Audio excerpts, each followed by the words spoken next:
Welcome everyone, my name is Joanna and here you can find support in healing insecure attachment style. Today I have an amazing guest, Monika Walankiewicz, who is a Transformational Facilitator certified in art therapy and positive psychology. Monika uses art and imaginary to access subconscious mind and help clients to release emotional blocks, which will manifest as sabotage, self-sabotage patterns, and even the physical disease. So welcome, Monika. I'm so happy you accepted my invitation. We used to work in the past. I was your client and you helped me with my shame feelings, toxic shame.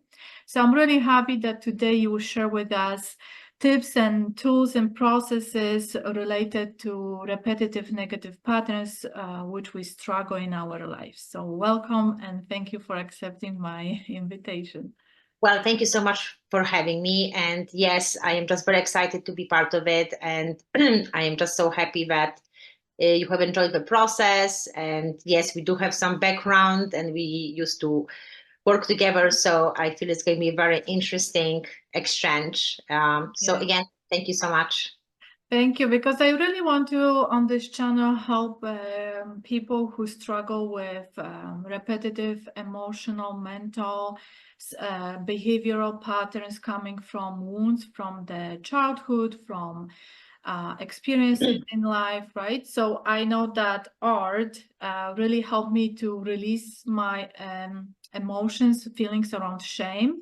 It was really helpful, and in my coaching sessions I share your tools with my clients as well, because I really find them very helpful. So today, if you could tell us a little bit more about your work and what patterns you actually see people struggle the most with in their lives. Yes, I will just start to telling everyone a little bit about my work. So as you have mentioned, I do work with image and really I see image as the shortcut to our subconscious mind and also a great tool for working with emotions and getting in touch with our emotions and processing our emotions. Image is almost like that intermediary between myself and the client, and it serves as the container for whatever we do work with at the time. And really our language, our inner language is image. And, when we dream in images. So it's really just very primal. And that's why I find it to be very effective. Yeah. And now going back to patterns. So let us start maybe with naming what patterns are. So patterns, I would say it's any type of repetitive experience, any type of repetitive behavior. It can be also thoughts, it can be emotions that we experience in this cyclical manner. So even though we don't want this on a conscious level, somehow it just happens, right? Yeah. And we just can't control it no matter how much we try. So sometimes people think that it's just habits. Maybe I can break the habit. Maybe I just need more discipline. Maybe I need more willpower. And yes, and just plow through it and push through it and get better. And on some level, it does work. But again, this is driven by something much deeper, and it's basically below our conscious awareness. So we have to bring it back to our mind, to the conscious mind. And that's why image is so great with that, because image, we can essentially name what is unconscious and then look at it, and then we can essentially work with it. And work with it. Yes. Yes, I experienced this firsthand and very powerful. So when we talk about these habits and patterns, what will be the clear distinction between pattern versus habit? Yes. So pattern, it can be, for example, we might have pattern, speaking of relationships, since you work with attachment. Yes.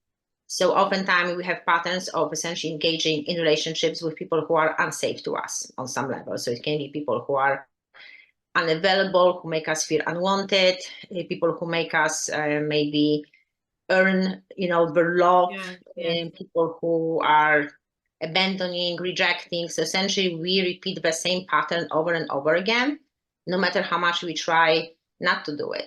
Yeah. And that pattern is usually driven by a deeper unhealed emotional wound. It can be driven by, unconscious beliefs, stories that we have formed about ourselves in the past, and it's essentially driving that Decision. experience, right? That experience.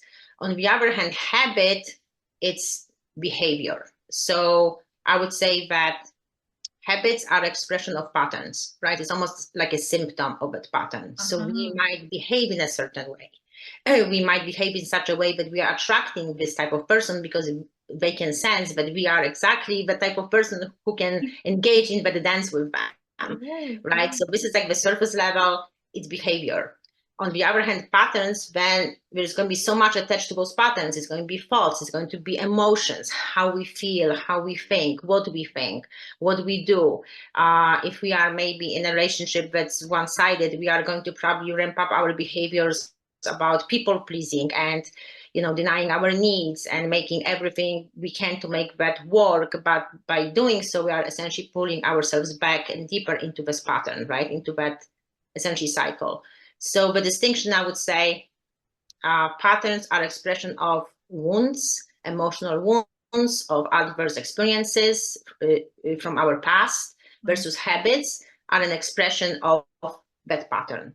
Of that If it makes sense. So how emotions and patterns, what's the relationship between emotions and patterns? Well, I mean, the relationship is almost like on two levels. So again, when we talk about like the level of what we are experiencing here and now, and then another level, it's something that's deeper, but was essentially planted in us in the past, so to speak.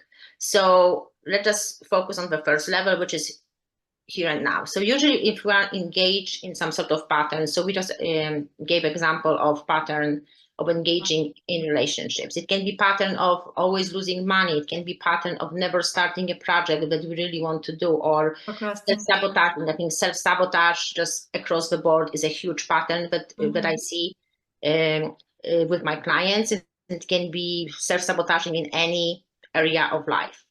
So when we are in this pattern, usually there are feelings about that, right? We are frustrated, we are angry with ourselves, we are ashamed. Like you have mentioned, you had to work with some feelings of shame about that.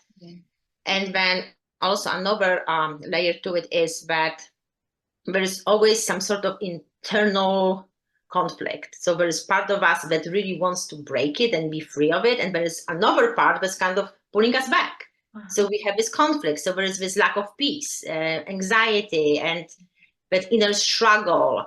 So there are all those emotions that are happening in here and now that are connected to that pattern. So it's what's happening right now.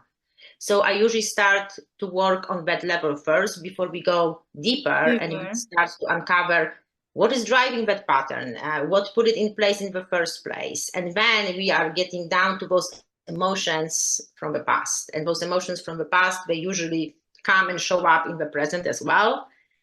So if someone, for example, was shamed as a child, they are going to experience more shame when they are engaged in this type of pattern. Yeah, that was people who were maybe criticized, yes, as in your case. People who were criticized, they are going to experience more anger, towards themselves, because they had that inner critic is going to be very, very bad. My critic was you also failed again, you did it again, like what's wrong with you? Like all the voices in your head are going to show up and just come with essentially full power. So that's very strong emotional link between those patterns, and essentially those unhealed emotions, they are like a glue that is binding us to those patterns. So we need to work both on those emotions, what we are experiencing here and now. And then also we need to go back, do some inner child work, feel our feelings. And again, image is great with that because we can do it in a very safe way, because we don't want to get overwhelmed by our feelings. We want to do it in a very safe and gentle way. So image, we can essentially just very gradually, pull the thread and work with those emotions and do that inner child work in that way. And there's so many ways to do inner child work. This is just yet another way. And I find it to be very soothing, very effective, and very safe. Again, it has to be done in a safe way. We don't want to just overhaul someone's world in one one sitting. Yeah, thank you. Thank you. I have another question related to Sure. that.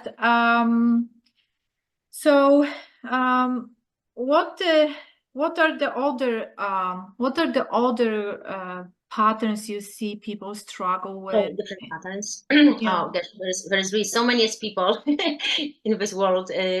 But no, I would say there's like three main categories. Mhm. Relationships, I would say, is the main one. So relationships, and not just romantic ones. It can be friendships, it can be Yeah, bosses. With our family, we tend to repeat the same pattern pretty much our whole life. We just get placed in a play the certain same role role in within the the family family. system. So these are much harder to break.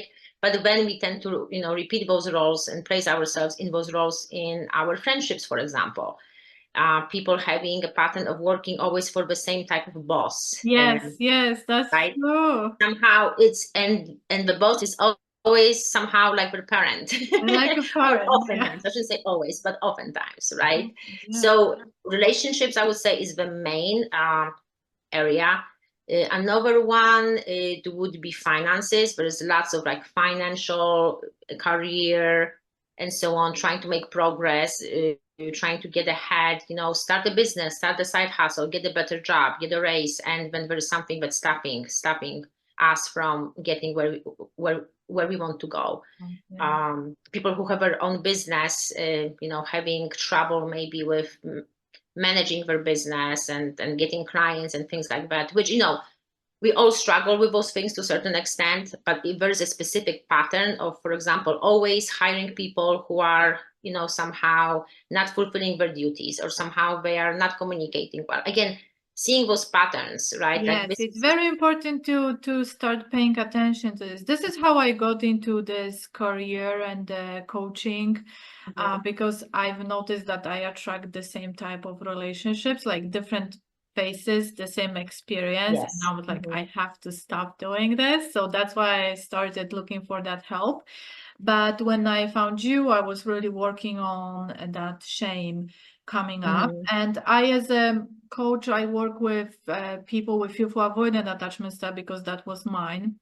And that wound you mentioned before was I am bad, which is very common wound for fearful avoidance. And that wound manifested exactly this over giving, under receiving, people pleasing behaviors, no boundaries, shame, Oh, ongoing boundaries is a shame, huge one. inner critic, huge inner critic, emotional eating. Like all my life, I struggle with weight, and the critic always attacks my body, and it was huge shaming coming from that. So yes, these manifestations of these wounds eventually come up as a behavior, right? Like you Yes, are exactly, codependent. I exactly. was very codependent with partners and friends, especially friends. So yes, then you're noticing that you have all the time the same experience and you struggle with the same type of challenge, and you suffer, right? Exactly. The work you doing, or I, when I help, is about ending suffering. We don't need to suffer. Oh, absolutely, absolutely. And also just what you said about how those patterns did manifest as those different behaviors, and we could say it's bad habits, right? It's like, oh, you are not eating healthy, you are overeating, but it's driven by some emotional need. And then we need to find, what is that need, first of all, and like, can we meet that need in some other way?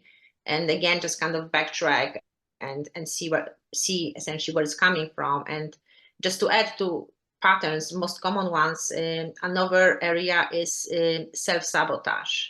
So just self-sabotaging, as I mentioned. So for example, having some sort of goal, some sort of, desire, and Desire. how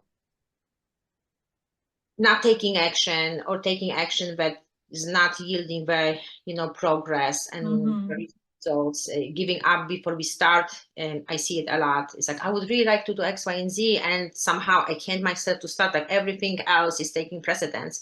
But also I want to mention that the attractor field of unhealed wound is that we will also attract events and people into our life that are going to self-sabotage with us. Yes, because that program, when I work with clients, I always say that the mind has to maintain that program. It cannot be just Yes. there sitting, and it has to Yes. be reinforced, maintained, nurtured. That's why I often ask when I work with clients, I give this exercise. Ask yourself when you're going through this emotional thought, behavioral patterns, ask yourself what is maintained right now. And in my Yes. case was I am bad is maintained. Yes, you have to maintain it. You have to maintain it. And the Yeah, reason we do maintain it, I mean, just to even like go a little bit in that, area is you probably formed it because you got messaging growing up that this is how you are, or different. Uh, Maybe your parents were not meeting your needs, and to even extrapolate and just say it in a general term, so it's not just not just about you, yeah. Joanna. Yes, that was Right? It true. happens. It happens very often, and as children, we want to maintain the image of our parents as good because our survival, right? It Depends hangs on that. on them being good. So Mm. therefore, we have to make it mean that we are bad, Yeah. and then we need to confirm that belief over and over and over again. And this is exactly how people will self-sabotage. They are not going to go and do something great that they want, and they have talents and you know um, desires and goals, because they need to keep themselves In small that to image. maintain that belief that they are bad. Yeah, And then also they are going to attract people and experiences into their life who are going to essentially reinforce it over and over and over again. So it just becomes this like self-fulfilling, essentially, prophecy that yes, prophecy. it has to be maintained. That's why I realized I am in the pattern, and I was able, like, okay, it has to change. And I had a pleasure to meet Thais Gibson a year before that aha moment, and Mhm. I'm like, I need to contact her because I cannot live like this. Yes, it's hard. It's hard. It's It's hard, really hard. really, because this, let's say, just one core wound, I am bad, Mhm. is manifested in so many ways, in codependency, perfectionism, even taking accountability is challenging. Like, you cannot admit a mistake because you want to always Yes. manage, I am good. So you cannot take responsibility for your life, for what you did, right? In relationships, you are defensive out of Mhm. that core wound. Partner is trying to, let's say, talk to you like, hey, this is not okay what you're doing, but you cannot even take it in and work through this with the partner because you are so defensive. You want to keep that image, I'm good, I'm not bad. Because as you said, being bad means you'll be abandoned, right? Exactly. Exactly. Exactly. Okay, so you mentioned a little bit about how art is helping and how you're Yes. working with clients and how this is very safe. And Mhm. you mentioned that you're working slowly with clients, so when they are ready, and this is not like asking them questions and they have to answer and look for that answer. No, no. This So more, yes, right? it's Could more you? visual. So my assessments even, and I am asking, clients usually on my first session to draw how they are seeing themselves. And again, I just want to emphasize, no artistic skills are necessary. Even very simple image with just stick figures and simple shapes and lines can reveal so much. I myself am blown by it every single time. How much information essentially can be, Not that. just essentially gained from just one simple image. So again, I am not asking questions. I mean, there is also journaling aspect, but I do encourage. So when we dialogue with images, usually I ask to write about it, especially in the beginning, because it's just easier versus just trying to talk to your Right. image. It's just something that we are not familiar with. But going back, yes. So assessments are usually, how do you see yourself? So self-portrait. How do you see your pattern, for example? How do you feel about your pattern? If that pattern was a person, what would it look like? Or if that Yeah, pattern was an image, what would it look like? Would it be black? Would it be exactly. small, The big? color, the shape. Exactly. And then you are really, really essentially getting all that information to understand what is the internal experience around that. Because questions, they often they will give you some information, but also questions. We process information differently when it's verbal versus with image. It's really much more, we are engaging different parts of our brain, and we are able to bypass that ego and that rational mind. So it just makes it, like I said, it's like a shortcut. So we can just get to the root, to the meat of the issue, so to speak, much quicker. Yes, because the subconscious mind understands the language of image and emotion, not Exactly. the regular language, right? Yes, because this is, somehow how difficult it is to describe something, how you feel. Even like sometimes we don't even know how we feel. It's just like something is off. Something is off, yes. Something is off. So then once we are able to engage with that sensation and translate that sensation into image, we are able to make it, we start engaging, engaging with that. So that's just the first phase. And then later on, I would say number one is just establishing assessment and establishing the safety. So again, just emotional nervous system regulation. So we have tools that we can essentially use to calm ourselves down. Then before we go into like the deeper work with inner child and so that's stage number one. And stage number two is essentially working on understanding exactly what are the root causes of those patterns, so we can really tease them out, and what put that pattern in motion, right? Because it exists for some reason, and usually it's a protective mechanism that we have developed early on. We are just essentially to adapt to that traumatic environment. Yes. So I have, yes. And then I would just say just the last one is just, just going deep and healing those wounds and working with those. Finally attending them, looking at them and working at them and healing. Eventually, this is how we heal, right? Because all of this, what we experience right now, is just to cope. It was never processed. We don't take time to look at this, to engage with that part of us, that inner child. So we are always engaging that coping, right? Yes, and but inner child is essentially driving the show, is driving your life, right? So it's not you in the driver's seat. It's not you. It's that child is driving the car, and it's like car is hitting the wall and getting off. I see it. When I work with clients, I also say, like, your inner child has to be attached to you, cannot be attached to a man or a woman, because that inner child is looking for a parent, and you're a man or a woman, and that child is, okay, it's good enough. I want him, I want her. And you are not able to actually assess the compatibility between. Oh my gosh. I'm like, your inner child really needs to, you need to be the attachment figure, and you now can date a potential partner and have a relationship, romantic relationship, not attachment. Of course, you're attaching, but the inner child cannot be playing there and choosing for you. I couldn't agree more. And I would just add to it that, again, if we process our emotions, so even those emotions that we are feeling right now, without going into our past, it's going to help us have more discernment and essentially distinguish if someone is safe for us or not. So it's not like that inner child that you are describing is trying to attach themselves to someone because it's just looking for a mommy and daddy, right? And or daddy.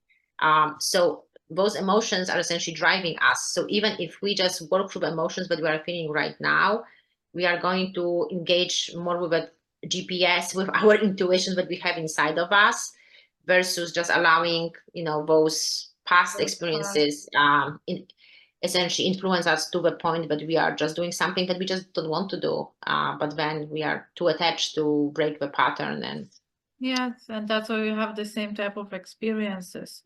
So I will share maybe right now some images. One is from the work The Body Keeps the Score, where the author shared an image of a 5-year-old boy who actually processed through image, through drawing, the attack on World Trade Center, the famous 9/11. And this boy was seeing people jumping from the building, but this boy provided a trampoline for them. So eventually through this drawing, he found a solution so he could move on from what happened to the normal life, like he could move on.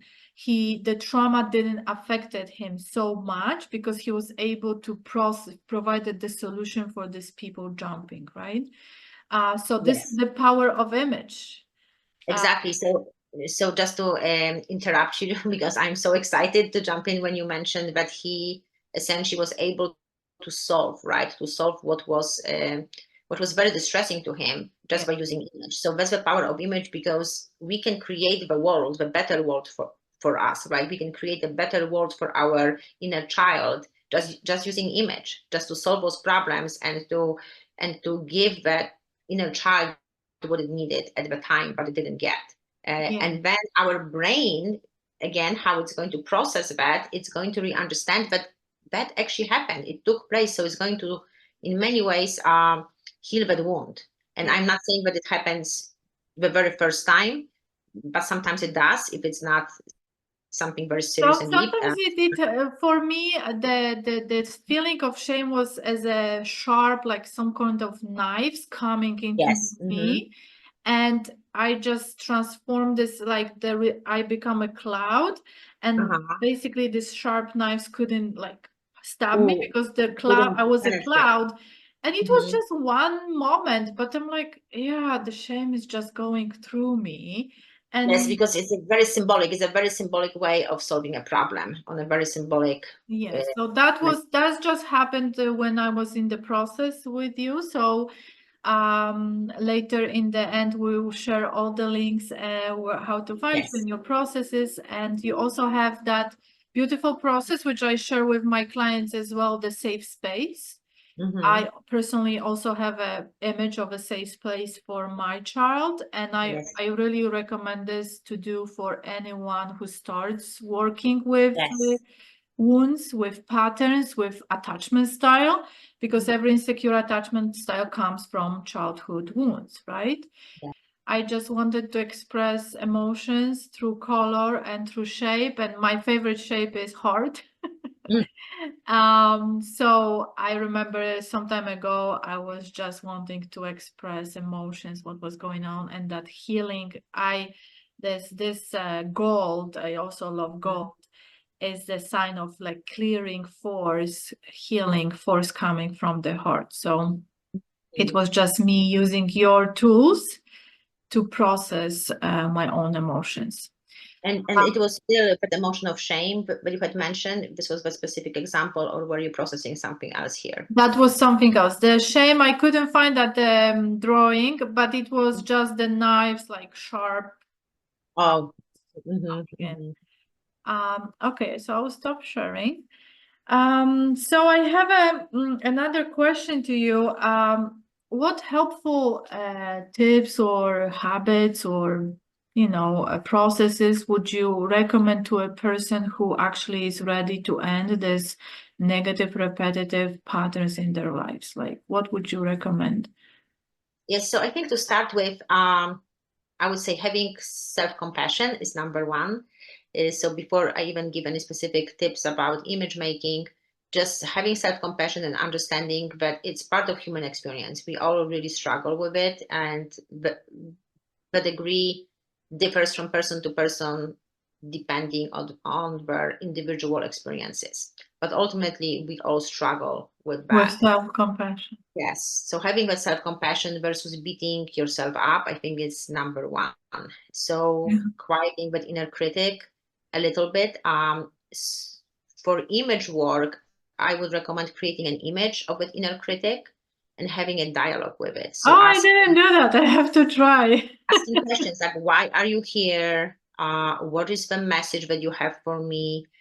It's almost like having negotiations with it a little bit, saying, wow, you are really torturing me, tormenting me. At the relationship, right? I have a 7-day challenge where I created, because I struggled with this a lot, so I created like 7-day challenge, and I really believe critic is very helpful, like trying to be very helpful. However, it's not so helpful. So you need to have a relationship, right? You have to, very well put.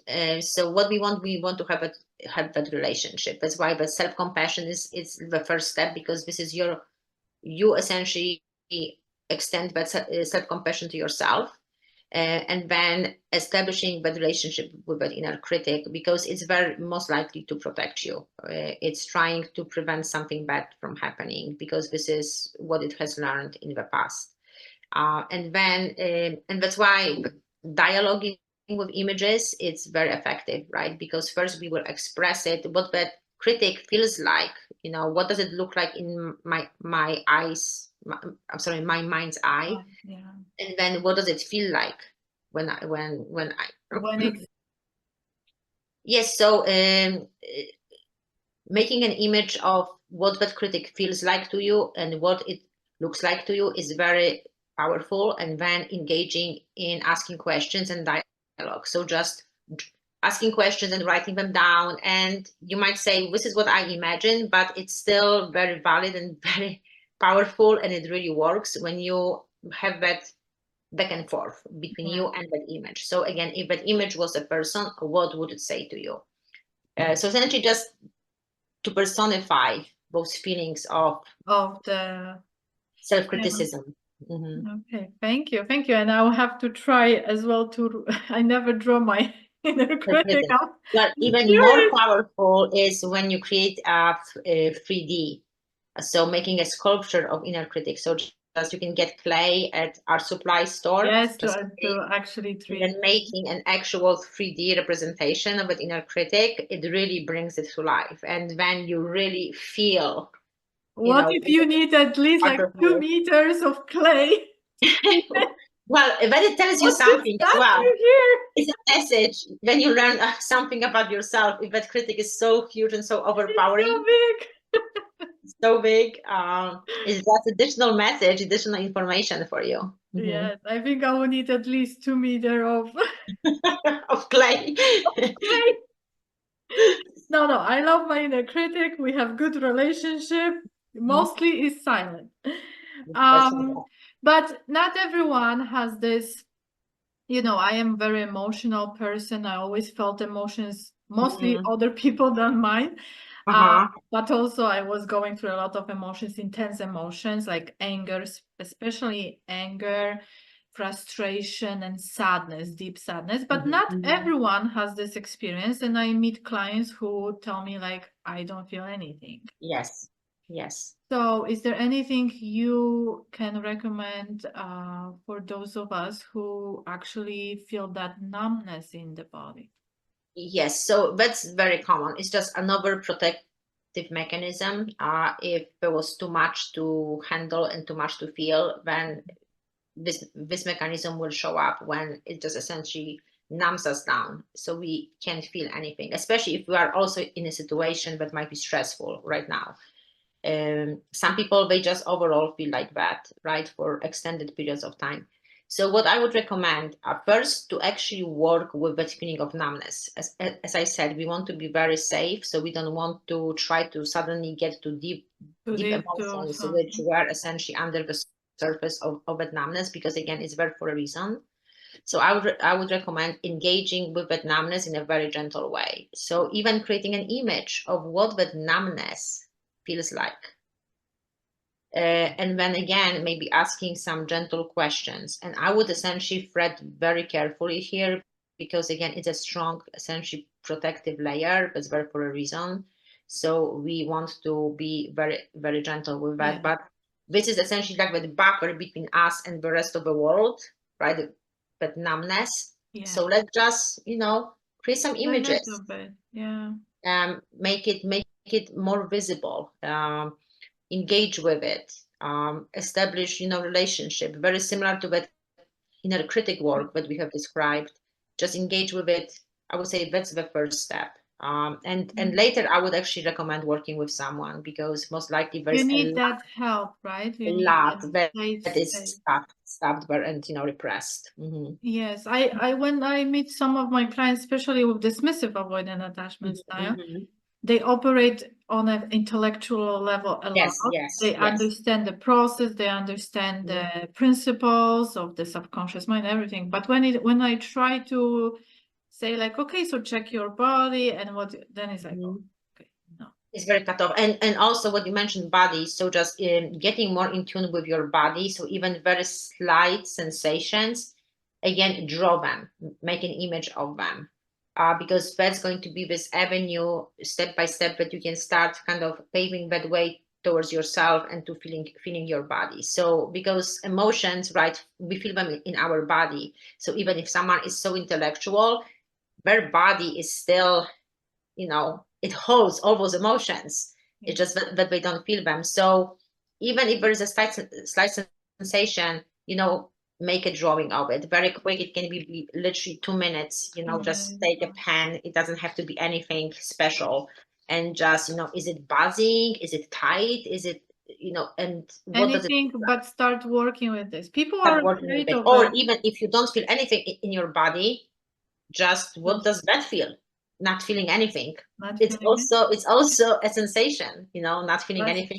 It's also, you know, it gives you some message as well. I am so distracted by the beautiful image you have behind you. Can you a little bit show us this painting? Oh yes, I'm sure everyone who will be watching will be interested what's behind you because it's so beautiful. But everyone is asking about this painting every single time. If I am on Zoom, everybody's asking about this painting. So no, I did not paint it. Just to answer the question, I actually did buy it, but it's a painting made, I believe, by a Mexican artist, if I'm not mistaken. Yes, so it's mixed media, so I really like it because it has different textures as well. And very beautiful. Thank you for showing this. Okay, so I think we can move to exciting news from you. I know that you will be having a workshop soon, and I also have an honor to be part of that. Yes, workshop. I'm very happy about that. Oh, I'm waiting to have this experience with you. And could you tell us a little bit more about the workshop, the process people can experience in, and how this process will be helpful? Yes. So, so the workshop is going to take place on September 22nd, and it's going to be at 12 p.m. Eastern time. So for everybody, so for everyone who is interested, we will share the link in the notes, so you can sign up. And just to describe the process, we are essentially going to be focusing on again how to break those unhelpful patterns that we just spent all this time essentially talking about. So I will share the process where I will help to get to the root cause of your pattern. So it's a 4 drawing process. It's very quick. So essentially we are drawing in a specific order 4 images, which are going to help us get in touch with the underlying reason that we do what we do. So that's essentially the main activity in the workshop. And then we are going to help a few people analyze their images, just work with their image. And Joanna is also going to provide some insights from the attachment theory perspective. And we are going to do some hot seat coaching. And for anyone who is going to watch until the end, there's going to be a free gift as well. So we encourage you to join. That's so beautiful. So anyone who is ready to actually end and heal and finally exit that repetitive patterns, this is the first step to know what. Yes, and to understand why we do what we do, because I hear it a lot from people when I talk to them. I just understand why it's happening, and you know, hey, why it's happening, or why do I do what I do? So just to shed some light on that. Just to get you started. Just to get started, yes. That's so beautiful. And also on your webpage, this is how I found you. You have a quiz and you have a free kind of like mini course, right? So yes, very true. So so I will start with a free mini course because this is something that you, Joanna, have actually engaged in. So I have a mini course that essentially is guiding you through the process over the course of 5 days. And again, you can do it in one sitting. You can spread it over one sitting. It's entirely up to you. But I broke it down into 5 days just to just to essentially make it more digestible. So it's really helping you process your emotions. So Joanna, here she was working with her feelings of shame around her pattern, but she just wanted to break. So any type of emotional processing that you would like to engage with, just using image and learning what does it look like, I really encourage you to check out that website. It's a separate website with a separate link, and we will share the landing page for it, so you can essentially read more about the process, learn more about it, and then essentially follow the steps, and you can get to the website where you can essentially go through the mini course. Yes, this is very powerful. Even I translated with the help of Google for my mom, and she also benefited a lot from that. Yes, I was very impressed that you went to all those lengths. Yes, because I really wanted to help, and I knew, okay, this is like too intense. I cannot do much with my mom because of the relationship. Yes. But I really wanted to help, and I'm like, okay, this will for sure release that, right? Yes, yes.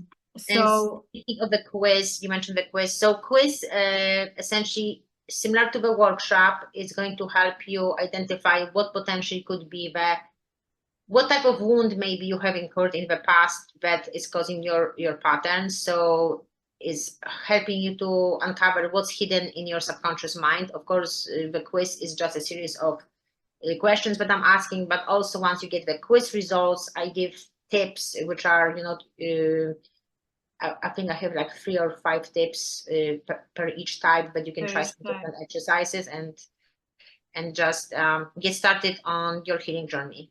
Yeah, this is amazing and totally for free. So anyone who is ready to start, please visit the website. I will leave the links below under this video. And I hope everyone who wants to uncover the root causes for the patterns will join us on the workshop September 22nd. And I also will leave the link below. Yes. Okay, it was really a pleasure to have you on my channel. And I'm sure we helped through this discussion, and sharing this knowledge will help many people who struggle with. I hope so too. I hope so too. And I hope that everyone is going to check out those links that we are just going to share. Just check it out and see if it works for you, if it helps you, and feel free to get in touch with us, either with myself or yourself, Joanna.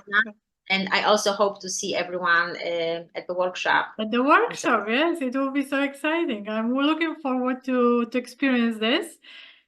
So thank you, Monika. It was a pleasure, and I hope to see you again. If we'll have a positive feedback from the viewers, and you want to have more topics related to art, how to use, what tools, what processes we can use to release emotional baggage, exit from this, heal the repetitive patterns, I'll be happy to invite you again. And I would be very happy to come back, and I hope that it has been helpful. And again, I'm very happy to share those methods that are not very well known, but very effective and really help us to heal. Yes. Thank you very much. Thank you. Thank you so much. Thank you for having me, Joanna. I really appreciate it. Thank you. Bye. Bye.